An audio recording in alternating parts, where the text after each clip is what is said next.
Сайн бацхан үзэгчтэй та бүхэнд орой минь төргий. Эрдэнэ телевизийн уран бүтээлчдээс үзэгч та бүхэндээ зориулан бэлтгэж хүргэдэг сэтгэлээ нээжин сэтгэлийн ярилцлагын энэ удаагийн дугаар эхэлж байна. Тэгэхээр энэ удаагийн дугаарт оролцохоор бидний урилгыг хүлээн авч манай студид хүрэлцэн ирсэн эрхэм хүндтэй нэгэн зочныг танилцуулъя. Монголын Арцаг нурууны барай заслын холбооны тэргүүн Мягмар Сүрэн. Сайн байна та? Сайн байна. Сайхан үйлчж байна уу? Тарга сайхан үйлч, тарга сайхан үйлч. Сайхан үйлчж байна. Манай Эрдэнэтэд хизээ ирв? Өнөө өглөө орж ирлээ. За өмнө нь мэдээж Эрдэнэтэд их олон л ирсэн бах. За албан болоод амин хувийн за дайраад өнгөрчээсэн ч байх. Тэгэхээр Эрдэнэтэд ирэхэд ямар сэтгэл төрдөг вэ? Ер нь би 87 8 онд анх ирж байсан. Их сайхан цэвэр цэмцгэр. Авсархай хайтайхан хот байсан. Одоо ч хүн амын ихтчтэй болсон. Гэхдээ хүнд анх төрсэн сэтгэл ямар гэдгүй тэр ярил. Яг тэр ярил. Та өөр айл нутг уу? Би Ховд аймаг. Ховд аймаг. Манай Эрдэнэтэд товчууд бас их олон биш үү? Аа тийм баг. Одоо ч тэгээд нөгөө юу лээ? Даяар шил лөө. Тэв дэлхий байтгаа улс аймаг дотроо хүртэл хөдөлгөөнтэй болчихсон биш. Энэ таны тэргүүлдэг энэ Монголын Арцаг нурууны барай заслын холбоо гэдэг. Тэр уучлаарай би анх удаа ингэж энэ нэрийг сонсож байгаа юм. Яг ямар үйл ажиллагаа явуулдаг, хаан төвтэй бас орон нутгийн салбар байна уу, яадаг газар бай гэдгийг нэг дэлгэрэнгүй ярьж өгөөч. Анх сонссон жоох эвгүрхдэг. Харин би бүр анх удаа сонсож байна. Ямар сонир нэр Арцаг, Бөкс, нуруу толгооч ээж гэдэг ингээд зарим хүн гууралсан тал бий анх байгуулж хахад 2002 онд анх удаа Монголд энэ үйлчлэгийг нэвтрүүлж хүн сургасан. Одоо ч 17 жил болж байна уу? 15 жил болж байна. Тэрээс урд нь бас нэг 5 жил хийсэн. 20 жил гэж тэгэж байна да. За яг Монгол ангаах ухааныхаа хэллэгээр бол сав орчлын барай засал нэртэй. Сав орчил гэдэг маань хөлжээл Арцаг хэлж байгаа. Арцаг чинь дээрээ том доошоо уйтан аяг хэлбэртэй сав шүү дээ. Тэгэхээр энэ л эрүүл байвал хүн эрүүлэн гэсэн ойлголт. Хоёрдугаар сав орчлын гэдэг нь юу гэж дээр нь бас нэг сав бай. Тэжний хингэрцэг гэж. Доошоо дэлбисэн дээшгээ шувтан. Зүрх уушиг амьслын зам эрхтнүүд байж идэг. Тэрний дээр бас нэг сав бай. Юу гэж бодож байна та? Тарих уу? Гавл одоо толгой гавл те. Доошоо харсан нугас ордон нөхтэй шүү дээ. Ингээд 3 сав орчлын эрхтэн эрүүл байвал тэг шимтэй байвал хүнийг эрүүл байна гэж Монгол анх удаа эртээ хэлсэж байсан. Тэрийг одоо мэдлгүйгээр би өөрөө хийж гисэн цагаасаа энэ Арцаг нь гацсан өвд юм аа гэж ойлгоод Арцаг нурууны барай засал гэд нэрлэлсэн зарим мөн жоох аюулгүй сонсох болох шүү. Зүгээр анх сонссон бас тэгж ойлгохоор юм. Гэхдээ таны саяны ярьж байгаагаар бол ерөөсөө хүн гэдэг энэ амьд амьтны бүх эрүүл мэндийг сахин хамгаалах ийм л үүрэгтэй зорилготой юм байна шүү дээ. Би бол тэгж ойлголоо. Тийм үү? Монгол ангаах ухааны бусад төрлийн ангаах ухаанаас давуу нэг тал байдаг. Одоо түрэг ангаах ухаан, Нанкад ангаах ухаанаас илүү. Ер нь одоо хорвоод чинь түрэг, Нанкад, Монгол гэж уран ухаан биш юм дээ. Монгол ангаах ухаан бол альва өвчний, альва зүйлийн бүр узуур учгийг олж засдаг. Тэгснэр түүн дээр дэлбээсэн ургасан бүх салаам өчр өвчний үр жимсийг зөвхөн узуур шалтгааны заснаар идэж болох боломжтой.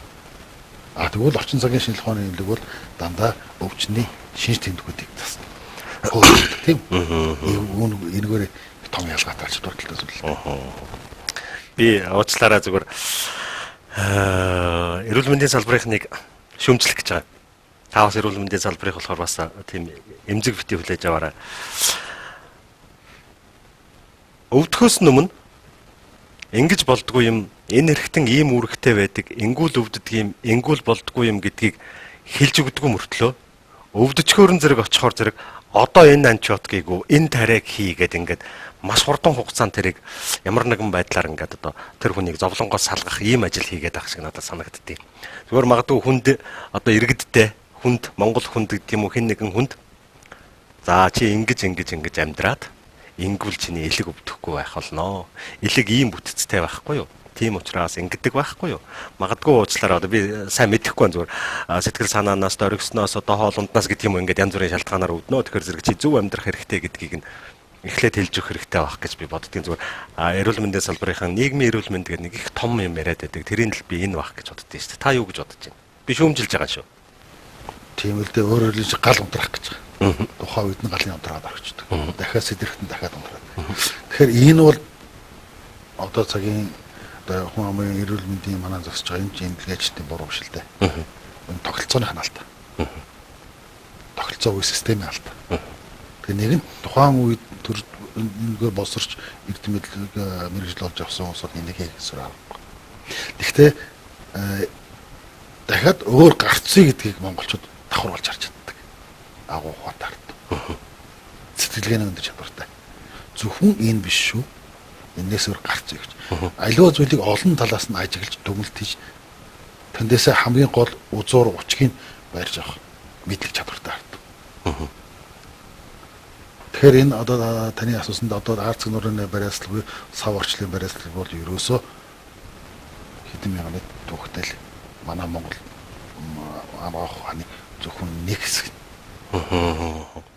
Монгол анагаах ухаан гэдэг та түрүү ингэж шүү дээ. Монгол анагаах ухаан за түрэг нанкад ингээд анагаах ухаан байна. Дэлхий дээр ийм юм байна. Одоо манай иргэдийн мэдж байгаагаар Монгол анагаах ухаан гэдэг нөгөө барай засал за нөгөө им тан одоо ингээд янз бүрийн юмнууд байна шүү дээ. Энэ юм уу аль эсвэл та тэрийг өөрөөр тайлбарлах гэж байна уу? За Монгол анагаах ухаанд домж гэдэг нэр томьёо байдаг. Монгол домж гэдэг. За Монгол домч хүн ямар хүний Монгол домч хүн гэхээр домчийн эрдэм мэдлэг чадварыг эзэмсэн байх хэрэгтэй. Гурван чадамж байдаг. Нэгдүгээр барай засал хийж чаддаг байх хэрэгтэй. Нэг чадвар. Хоёрдугаар там барих чадвартай байх хэрэгтэй. Тангийн мэдлэгтэй байх хэрэгтэй. Гуравдугаар хөдөлгөөн заслын мэдлэг чадвартай байх хэрэгтэй. Энэ гурван чадварыг эзэмсэн хүнийг монголчууд домч гэдэг хэлдэг. Тэгэхээр домч хүний ялгам чадвар бол энэ гурван чадамжийг эзэмсээр тухайн хүний бие махбодын уурагт бие хүн чинь уургаас тогтчих шүү дээ. Уурагт биеийг засаж илэршүүлэх чадвартай болж үрдэг. Тэгэхээр уурагт бие дээр нөхцөлдсөн уурагт бие дотор байх хүний биеийн үндсэн 7 хүрд бие. Энэ 7 хүрдийг уурагт биеийн засаж чадвартай болдог. Гэтэл хүн гэдэг амьтан юу н альва амьд зүйл ам орохдоо заавал ам буюу сүнс байж ам ордог. Тэгэхээр хүний сүнсийг ортож болдог. Тэр нанка төрөг анах хоон бодны сүнс гэдэг зүйлийг төдийлөн тооцдог. Ялангуяа энэ төрөг буюу орчин цагийн анах хоон шүү дээ. Альч анах өндөр өвчтэй анах хонд өндөр өвчтөнд очиход тэдний ихтэй сургууль альч имлэгт сүнс гэж ойлголт байдаг. Сүнсийг яаж гэмтдэг юм бэ? Яаж засахар юм бэ? Сүнс гэмт одоо өөрөөр сүнс гэдэг зүйл бол аливаа зүйлийг чил хүнийг ам орсон эр бүлгээс эм бүлгээс нийлээд өөр хөврөл үүссэн цагаас бэлгийн хаваагдал үүссэн цагаас шууд сүнс орсон шүү дээ. Тэр сүнсний үүрэг бол тэр үндгээс хаваагдал өөр төгсөн үндгээс хаваагдал ураг болоод томроод хүүхдүүдээ гараад хүний хөгжлийн замыг туулаад жам ёсоор өтөлж өгшрөөд өгөхөд биенээс салж явдаг зүйл. Өөрөөр хэлбэл анх үүссэн цагаас нь тэр биетийг хүртэл нь эрчмээр тижээдэг зүйл. Тижээж байдаг зүйл. Тэгэхээр энэ зүй тогтлыг анзаардаг учраас халтаад байдаг. Монгол анагаах хүн бол сүнсэн биетэй, уурагт биетэй, сүнсэн биенээс уураг бие рүү эрчим дамжуулж яадаг хүрдтэй энэ дундаас харилцаа хамаарлаас үүссэн сэтгэл биетэй гэсэн энэ том явдлыг оруулж ирсэн. Хүн гэдэг зүйлийг. Тэгэхээр сүнс гэмтдэг, сүнсийг хэмчилж урддаг, хүрд гэмтдэг, хүрдийг хэмчилж урддаг, хүний уурагт бие гэмтдэг, уурагт бие хэмчилж урддаг. Гурван төвшөнд. Дээр нь сэтгэл биеийн төвшин гэдэг дөрвөн төвшөнд хүнийг анхаарах боломжтой. Тэгэхээр энэ бол агуу зүйл. Тэгэхээр одоо би боддог. Монголчууд орчин цагийн анагаах ухааны хөгжлөөрөө одоо өрнөдийн өндөр хөгжилтэй хүмүүс хол утарсан. Мэдээж ч өхөн амцын уушаас өвчлөлийн тохиолдолцсон. Тэрэн дээр одоо хагалгаа хийж байгаа, эмчилгээ хийж байгаа эмчилгээний эмчийн чадвар бага шүү дээ. Тохиолдол бага учраас. Тэгэхээр бид дэлхийд дахныг яаж үүсгүүл өвгдөөс уламжилж ирсэн өв их уламжил Монгол анагаах ухааны чадвараа эзэмшээд тэднээс хол төрүүлж байна. Үүсэт төрүүлнэ. Үүсэт төрүүлэхээс бүр хол хайж болно. Тийм чадамжтай. Одоо суурин тавигдлаа. Одоо та түрүү асуулаа 2002 оноос хойш одоо үндсэндээ 700 гаруй хүн 760 гаруй хүн энэ сав орчлын буюу арт нурны байраас суралцлаа. За тэднээс яг идэвхтэй ажиллаж байгаа нэг 60-70 том байна. 21 аймаг, 3 том хотод, дөрвөн нэг нь Эрдэнэт. Эрдэнэт хотод 8-9 бариад ажиллаж байна. За тэгэхээр энэ барай заслын ачлууд нь ихэнх тэр хүрд гэдэг зүйлийг маш сайн ойлгосон учраас тэр хүрдээр давнууд биеийг засдаг. Та хэллээ шүү дээ. Монголчууд илгэний өвчтэй, ходоодны өвчлөөр хөндөр дурдгаа гэхэд өндөрлөл. Яагаад тэгээд энэ тэр үндсэн хүрд нь гинтчихээр тэр заяагч бод туслах хүрд ходоод илэг цусан дээр байгаа. Тэр үндсэн хүрд нь гинтчихээр тэндээс шим тэжээл авдаг дагуул хүрд нь гинтчихэдэг. Тэгэхээр нөгөө шинжлэх ухааны эмнэлэг болоход дагуул хүрд буюу тэр эрхтний нэмжлэх гэж оролдоод байна. Тэжээл өгдөг үндсэн цөм болсон тэр наран сүлжээ хүрдийг ерөөсөн шийдэж үзсэн. Бид бол наран сүлжээ хүрдийг засчхад дагсан тэрэнд хариалагдж байгаа бүх эрхтнүүд илэрч авчдаг. Тийм л. Би бас тантай их сайн санал нийлж байна. Юун дээр санал нийлж байна вөхөр орчин цагийн өндөр хөгжлийг дуурайгаад гэх юм уу дагаад Монгол хүний амьдралын хэв маяг тунчиг өөр Монгол биш болсон. Түүнтэй зэрэгцээд идэж уух, өмсөх, зүүх, орох, гарах, амьдрах, орон сууц нүртэл өөр болоод Монгол хүний хэв маяг гэдэг юм байхгүй болоод тэгээд тэр нөхцөл байдалтай дасан зогцож одоо физиологийн дасан зогцож, мах бодлон дасан зогцож чадахгүй, мэдэхгүй эмчлэгдэхгүй олон төрлийн нэр томьёоны өвчин гарч ирээд тэрийг Монголдоо биш өөр харийн оронд их өндрүүнээр эмчлүүлдэг болсон. Гэтэл өмнө нь хэдэн зуун жил монголчууд аж төржил байсан, амьдраад л байсан. Таны хэлдгээр энэ ангаахын одоо шинжлэх ухааны их өндөр зэрэглэл төрсэн домчид гэдэг юм уу те энэ хүмүүс л одоо эмчлээд байсан л байлгүй дээ би тэгж боддtiin. Тийм учраас бас тантай санал нийлж гин гэж хэлээд байгаа. Тэгээ би танаас ингэж асуух гэдэг. Домж гэдэг бол одоо ангаахын шинжлэх ухаан юмаа гэвэл энд бас нэлээд өндөр зэрэг төрсэн одоо доктор зэрэг бас одоо тэрнээс дэш ямар зэрэг байна. Тэнд хүрсэн хүн л бод хийдэг байхан дээ. Дөрвөн төрлийн имийг мэддэг чаддаг байна гэдэг чинь. Эм барина, там барина гэдэг чинь одоо нэг ургамал мэддэг, тэрийг одоо боловсруулахаа мэддэг энэ төр гэдэг их олон зүйл байна шүү дээ. Тэгэл бай. Тэгэхээр ерөөсөө монголчууд зөвхөн ангаахын мэдлэгээсээ гадна бүх түүх, улс төр, шашин, шүтлэг, нийгэм энэ бүх юмараа бусад улсуудаас цойлон гарсан агуу ард юм шүү дээ.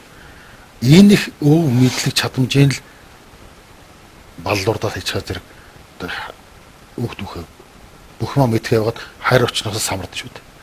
Эндээс тэндээс өөр усаас тэр нь Монгол хотод дутагшгүй.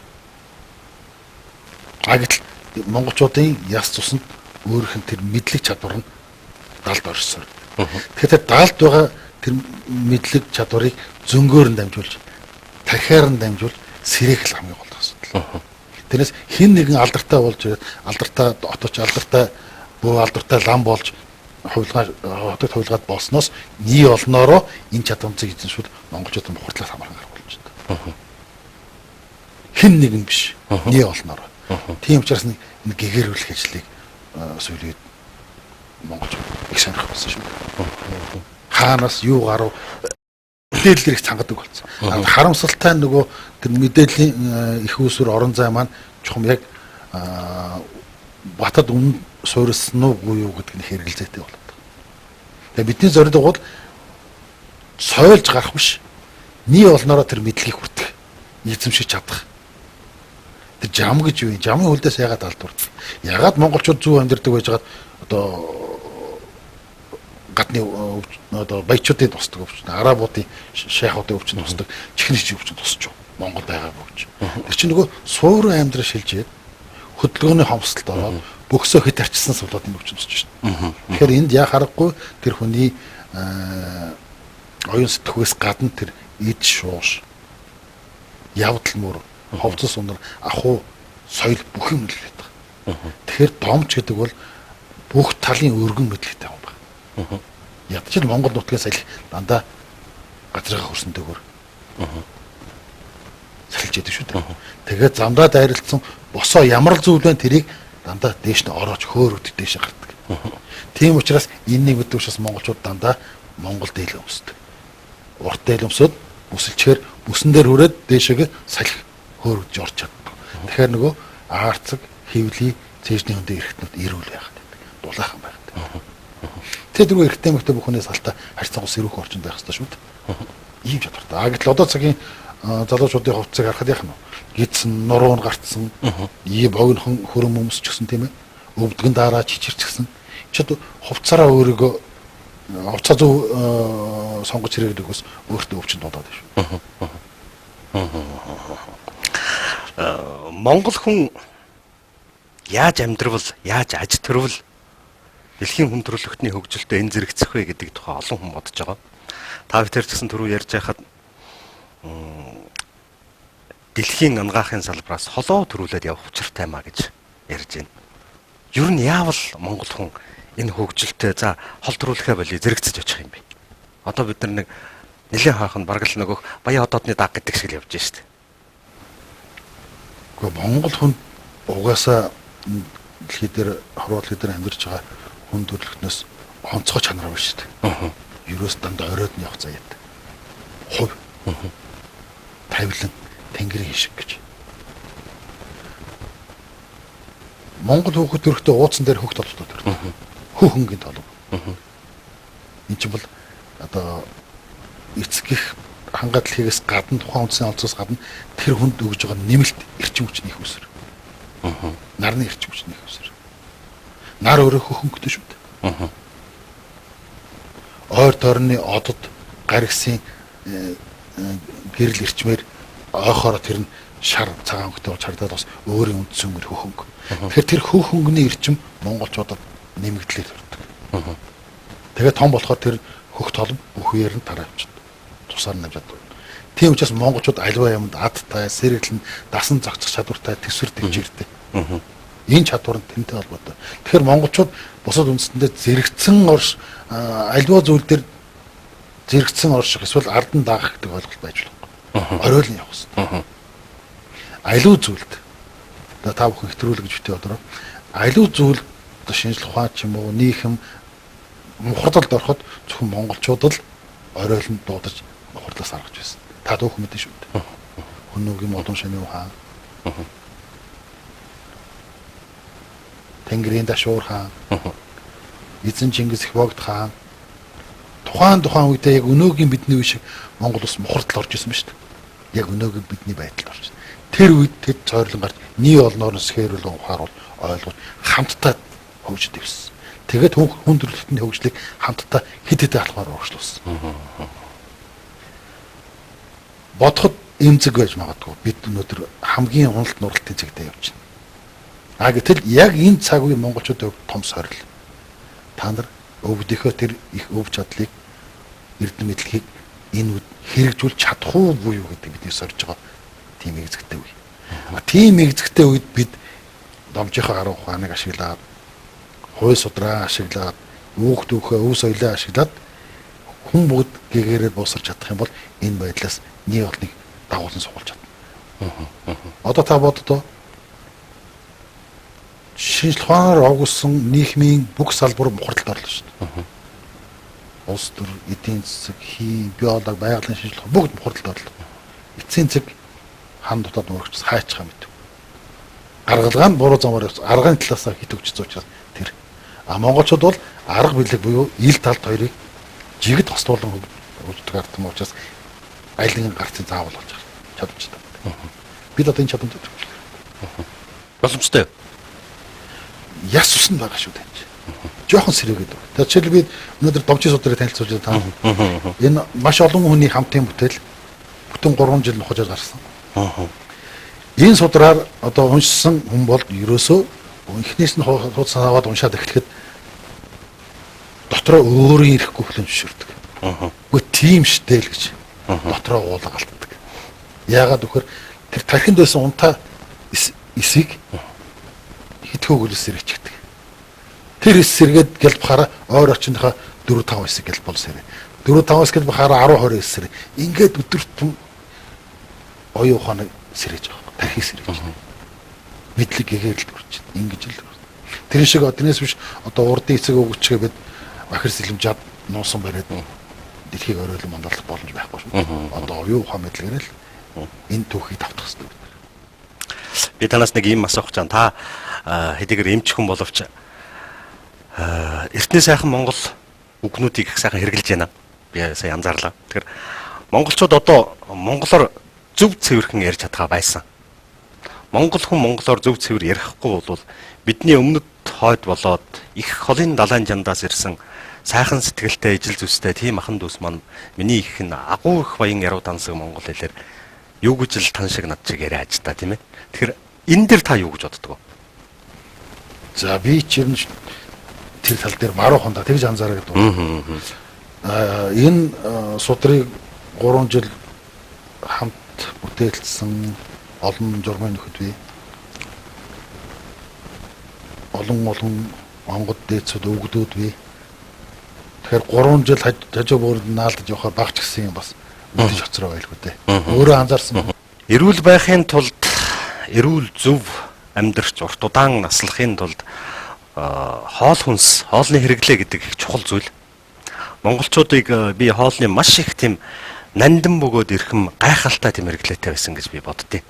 Өвөл нь бол махаа идээд арц авгаад, зун нь бол сайхан ариг цагаагаа хэрэглээд явж исэн. За тэгээд тэр одоо хүндрэлтэн бэлэн хоол гэж яриад байгаа тэрийг би бараг монголчууд ихлүүлсэн бах энэ борцоо ингээд нөгөө үлгэр дүмгт гардаг шиг давсганд нь багтаагаад бүтэн хөрөө аваа явдаг байсан тэр гэж.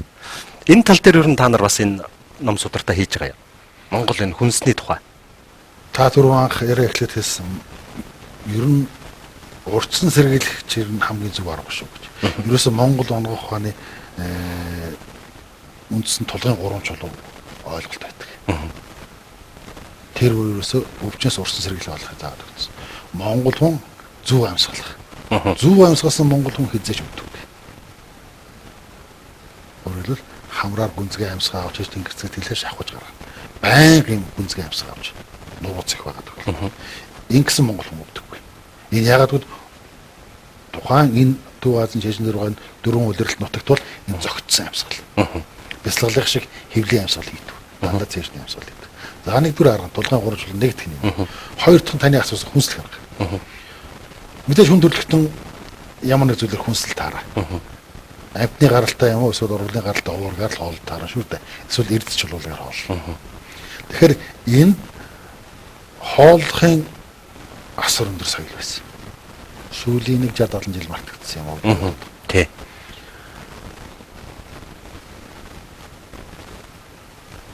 Мянга 1940-50-аад он хүртэл үндсэндээ монголчууд энэ соёлыг авч явсан. Өөрөөр хэлбэл хүн болгон өөртөө аяхтай байсан. Хаа явсан газар аяга уутандаа гэдэг өөртөө чаддаг. Айлд ороход аяга гаргаж өгөх хүнд айлын эхнэр хоолцоо хийж өгдөг. Хоолцоо хийгээд идэхдээ монголчууд маш сайн хоолыг задлж боловсруулдаг байсан. Аяганд хоолоо халбагдаад савхтаад амандаа нэг ширхэг мас хэрчин мах хийхэд 60 удаа ажиллаж залгдаг байсан. Өөрөөр хэлбэл хүн гэдэг бол уургийн бүтцтэй. Бидний хүнсэлж байгаа мал бас өөр уургийн бүтцтэй. Энэ хоёр чинь хоорондоо тэрсэлддэг. Тэгэхээр тэрсэлгээг гаргахын тулд тэр махны эрчмийг амандаа 60 удаа ажиллаж махын өөрийн эрчимтэй задлаа аюулгүй болсон дараагаар залгиж хүнсэлдэг байсан. Энэ босоо. Хамгийн наацхан.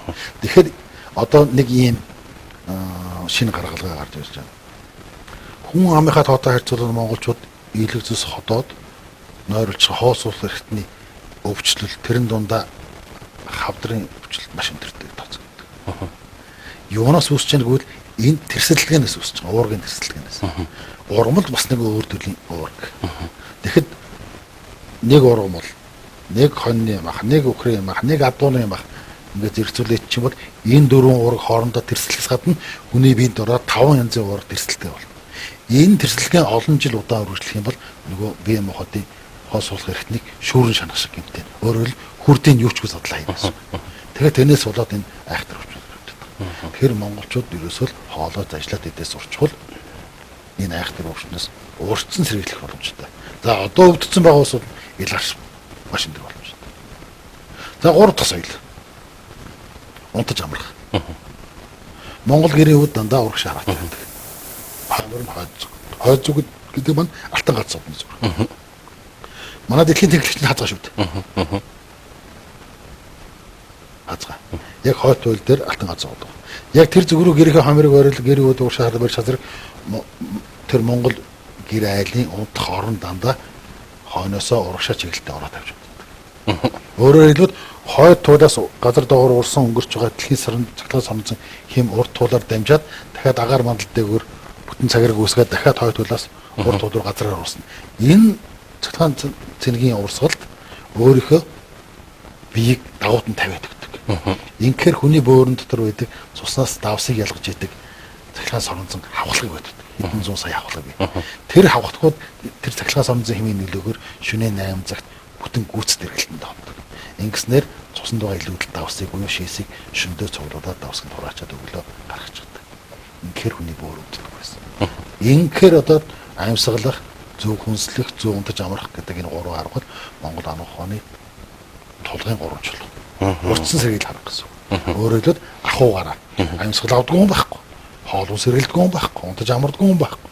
Энэ зүй тогтлыг хамгийн анх нүүдэлчин монголчууд олд мэдсэн. Одоо хэрнээ энийг зөвшөж. Одоо энийгээ бид нар мөрдчихэд тэр өндөр үнэтэй хаалганы хаалгах шүү дээ. Тэр өндөр үнэтэй хаалгаагаар өвдөх шаардлагагүй шүү дээ. Өвчнөр өвдөх шаардлага болох гэж байгаа юм. Тэгэхээр энийг аль болох хүүхд наснд нь хойш үедээ өр хойштой зааж өгөх. Тэгэхээр энэ бодит амьдрал дээр яаж хаана хэрэгжүүлэх вэ гэвэл нүүдэлчин монголчуудын гэртэл хамгийн тохиромжтой. Монгол гэрт. Монгол гэрт. Тэгэхээр ядчил зуны үйлрэл зуны 2-3 сард гэрээ бариад монголчууд туслан дээр гэрээ барьж амьдраач. За тэр том сайхан хаус байшин барьсан бод хаалгын урагш нь хоймрын хойш нь харуулж барьж. Хоолоож ажиллаж идээч. Өдөрт хэдэн минут зэг сууж агаад хамраараа сайхан хүнсгээ аваас гаргаж чаж. Тэгээ энэ л. За тэгээд цаашлах юм бол суудаа дээр хүний бие сүнсийгээ засах, хүрдийгээ засах, биеийгээ засах, яаж онцлох вэ? Түн зяраа. Маш олон шүү дээ. Монгол хүмүүс, монголчууд их эртнээсээ таны дөрөвний хэлдгээр ертөнцийн бүх амьд амьтны хүрвэл зохих тэр оргилын оройд нь байх ёстой гэж. Яг тэрэн шиг би бас хэлэх гэж байна л да. Өвгөд маань их ухаантай байж аль нэгэн Харвард юм уу Кембриж их сургуулийг төгсөөгүй ч гэсэн хүний амьдралын асар том их сургуулийг төгсөж тэндээсэн асар том шинжлэх ухааныг номон дээр биш тархиндаа бичиж үлдээ гэдэг өр хоочтон захиж сургасан байна. Монголчууд тэгж хэлдэг штэ өвгөд. Хоолыг ууж ид, цайг идэж уу гэж. Одоо жарж ажиллахаар тэр ч одоо ус улчдаг юм байгаа ч гэдэг.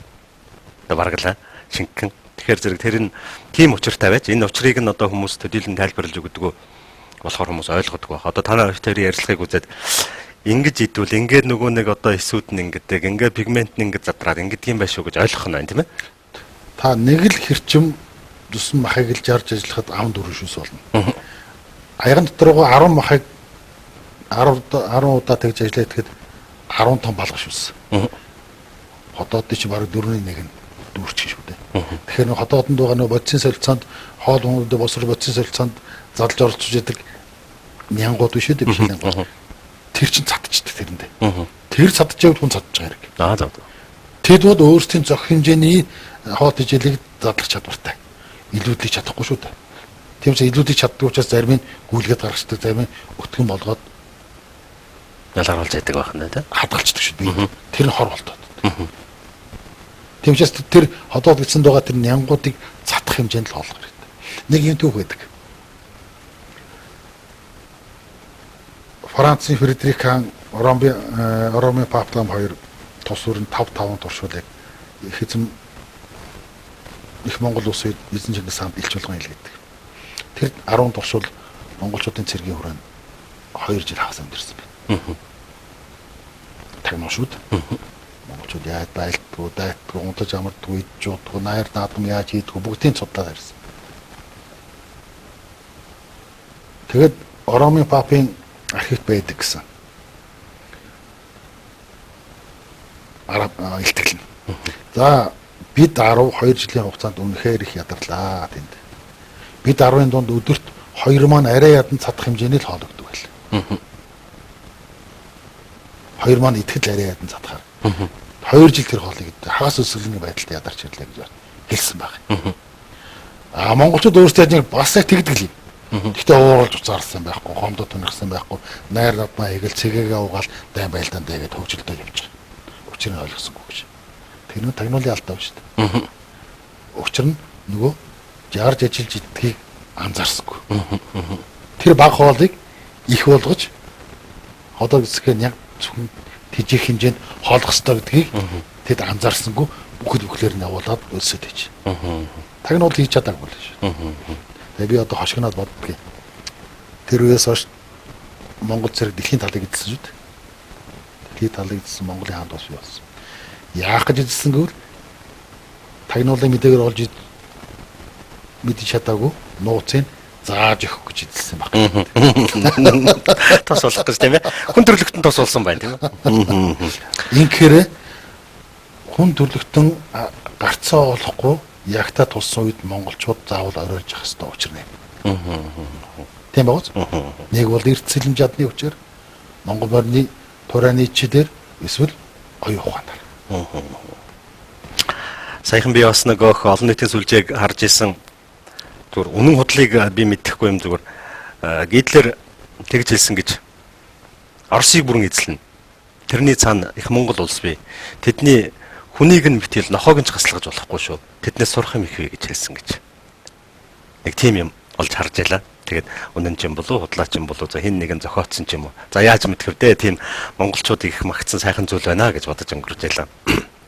Түрүүн та нэг сүнсний тухай ярьж ялаа. Сүнс хүнээс өөр юунд үйт юм бэ? Өөр амьтанд бий юу? Сүнс гэж яг юу юм?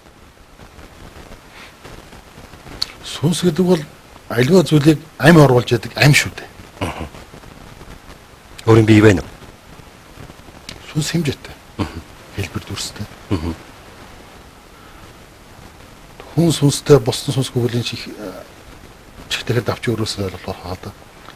Адгуус, араатан, жигүүртэн, мал, хөл, хорхоо, хавч, хорхоо, шавж, өвс, ургамал хүртэл сүнстэй шүү дээ. Нэг өвсийг дастахад нэг сүнсэл дэгдэж байгаа шүү дээ. Нэг хорхоог алхахад нэг сүнс дэгдэж байгаа шүү дээ. Сүнс гэдэг нь байнгын хэрэглэлтэн байдаг зүйл.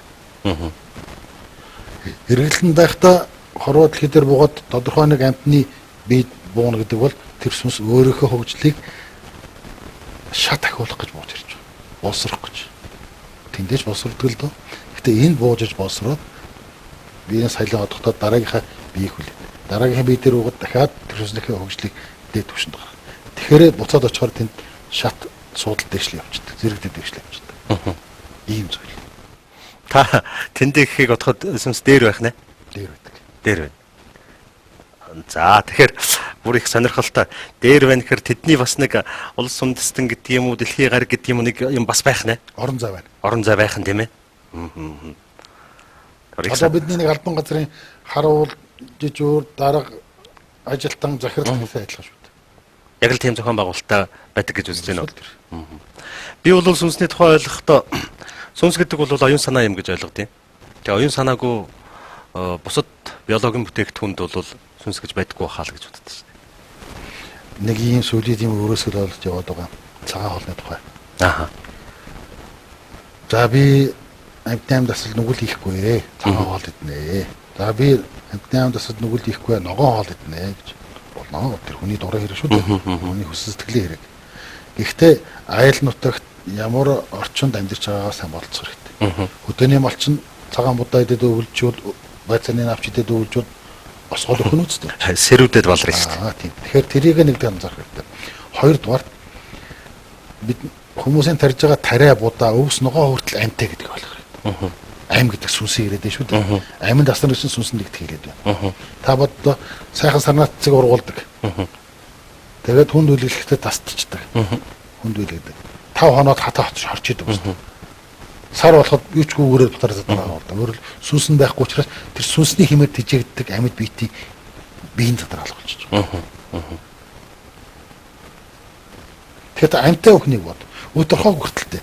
Усан живлээд юм нардан тавьчихаар гатчихдаг үстэй. Сүнс нь дэгдээд өөрийн биеийг алга.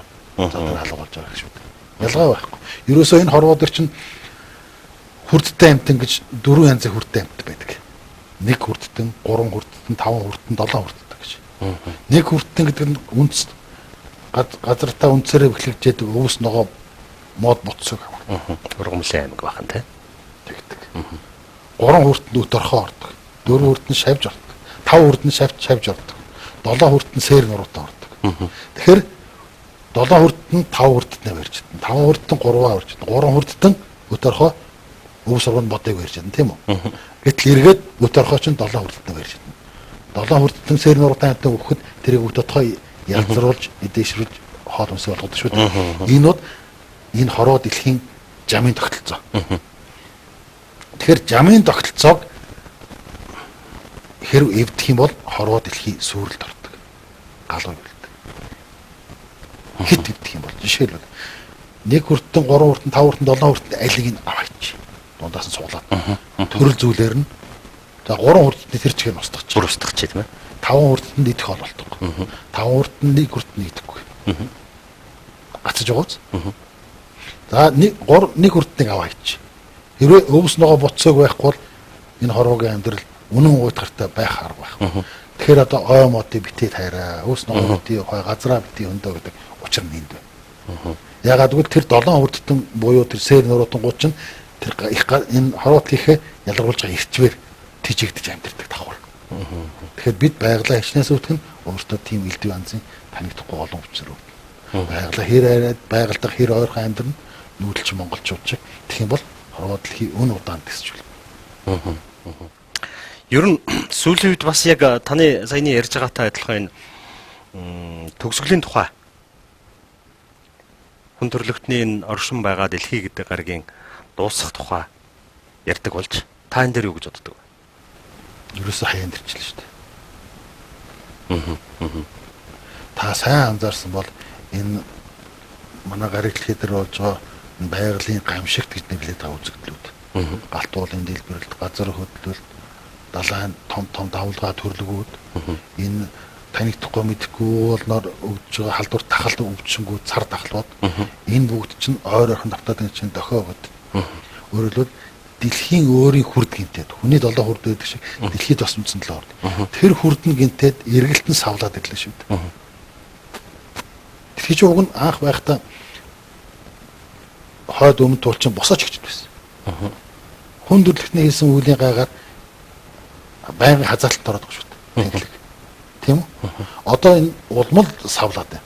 Өгөн чинь тэгэхээр босоор хэрэглэхээр яг тойрсон бөмбөлгийн эргэлт. Хазаагаад ирэхээр савс эргэлтэнд ордог.